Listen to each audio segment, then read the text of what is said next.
एक गांव में एक व्यक्ति रहता था। वह अपना और अपने परिवार का पेट भरने के लिए मजबूरी में काम किया करता था।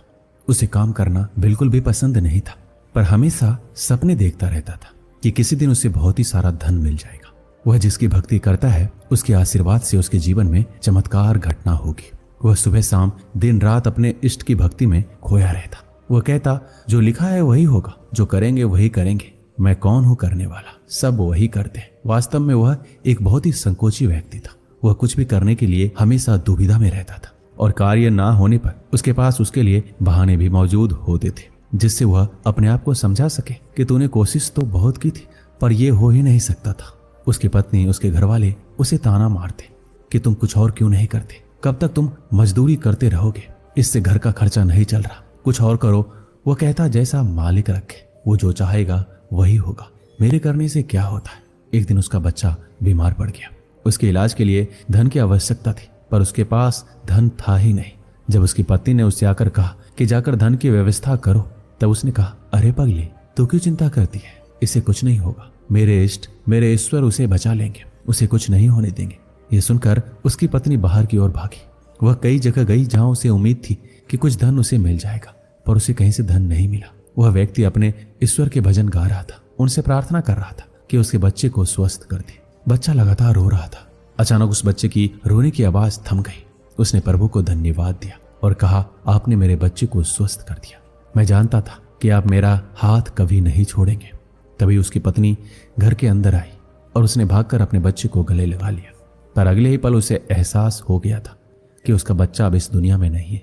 वह चिल्ला पड़ी और छाती पीटकर रोने लगी। उस व्यक्ति के मन पर बहुत ही गहरी चोट लगी। उसे विश्वास नहीं हुआ कि भगवान के रहते भी ऐसा कैसे हो गया। 1 महीना बीत गया और वह अपनी इस सवाल को लेकर इधर उधर भटकता रहा। कई लोगों से उसने कई प्रकार के सवाल किए, उसे कई प्रकार के जवाब मिले। लोगों ने कहा कि तुम्हारी भक्ति में कुछ कमी रह गई थी, पर इन जवाब से वो संतुष्ट नहीं था। ऐसे ही एक दिन वो अपने बच्चे की याद में कड़ी धूप में एक पेड़ के नीचे बैठा हुआ था, जोर जोर से रो रहा था। उस मार्ग से एक गुरु नगर की ओर जा रहे थे। उन्होंने उस व्यक्ति के रोने की आवाज सुनी तो उसके पास पहुंचे और कहा, क्यों रोते हो, क्या हुआ है। उस व्यक्ति ने गुरु को सारी बात बताई और कहा, गुरुदेव, अब आप ही बताइए, मेरी इसमें क्या गलती थी। मेरी पत्नी मुझे मेरे बच्चे की मौत का जिम्मेदार बताती, भला मैं अपने बच्ची को क्यों मारना चाहूंगा। मैं तो भगवान से उसकी सलामती की दुआ मांग रहा था। अगर तुम्हारी बच्ची को इलाज मिल जाता तो क्या वो बच जाता। व्यक्ति ने कहा, हाँ, अगर उसे इलाज मिल जाता तो वो बच सकता था। गुरु ने कहा, तो उसे इलाज क्यों नहीं मिला, क्या तुम उसका इलाज कराने के लिए नहीं ले गए। व्यक्ति ने कहा, मेरे पास धन नहीं था गुरुदेव। गुरु ने कहा, तुम्हारे पास धन क्यों नहीं था। व्यक्ति ने कहा, मैं जहाँ काम करता हूँ वहाँ उतना पैसा नहीं मिलता है कि मैं धन जोड़ सकूं। गुरु ने कहा, जब तुम्हारी बच्ची की मृत्यु धन की कमी की वजह से हुई है तो तुम किसी ईश्वर को दोष क्यों दे रहे हो। उसने तो तुमसे नहीं कहा कि तुम धन मत कमाओ या फिर वहीं काम करो जहां तुम्हें धन कम मिलता है, या मेरे भरोसे बैठे रहो।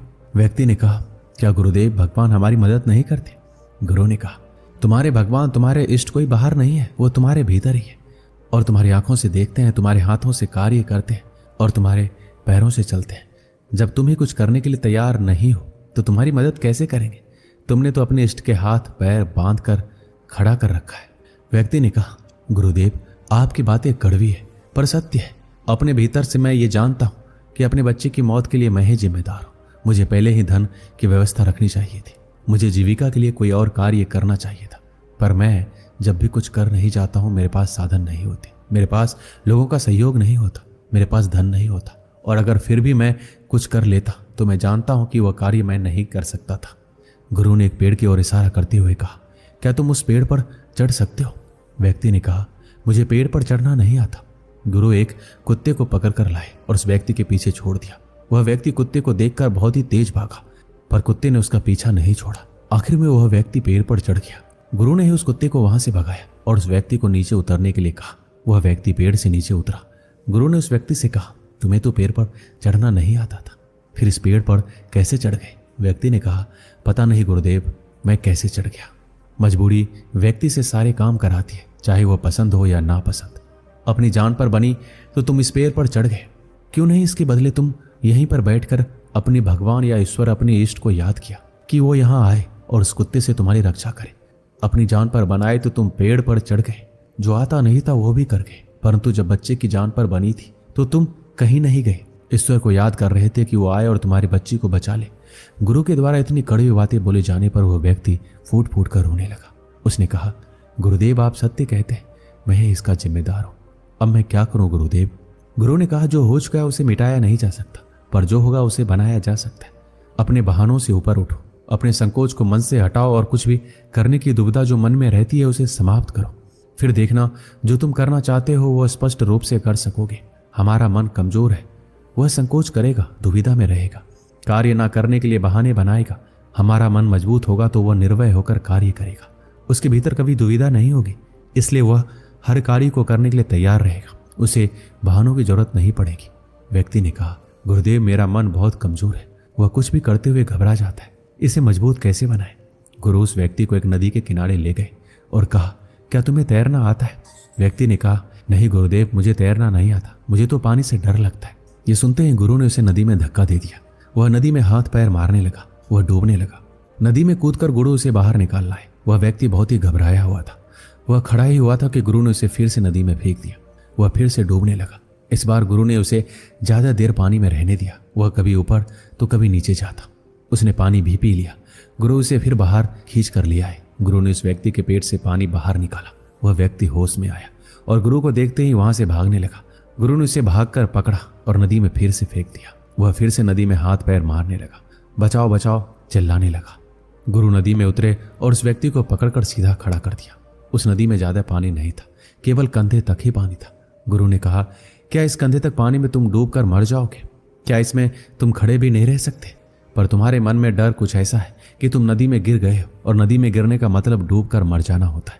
इसलिए तुम सही स्थिति का पता भी नहीं कर पा रहे हो कि इस नदी में डूबने लायक पानी है ही नहीं। गुरु व्यक्ति को नदी से बाहर ले आए और एक बार फिर से नदी में धक्का दे दिया।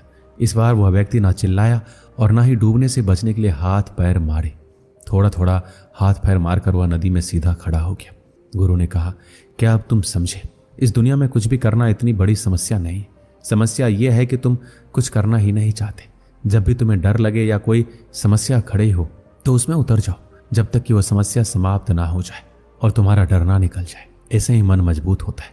आज तुम्हारा पानी का डर समाप्त हुआ, लेकिन तुम तैरना तो अभी भी नहीं जानते और तब तक नहीं जान पाओगे जब तक तुम गहरे पानी में नहीं उतरोगे। एक बात याद रखना, ऐसा कुछ नहीं है जो तुम नहीं कर सकते, बस तुम्हारे साथ खड़े रहना ही काफी है। अपने आप को धोखा मत देना, इतना ही काफी है। उस व्यक्ति को गुरु की बात समझ आ गई।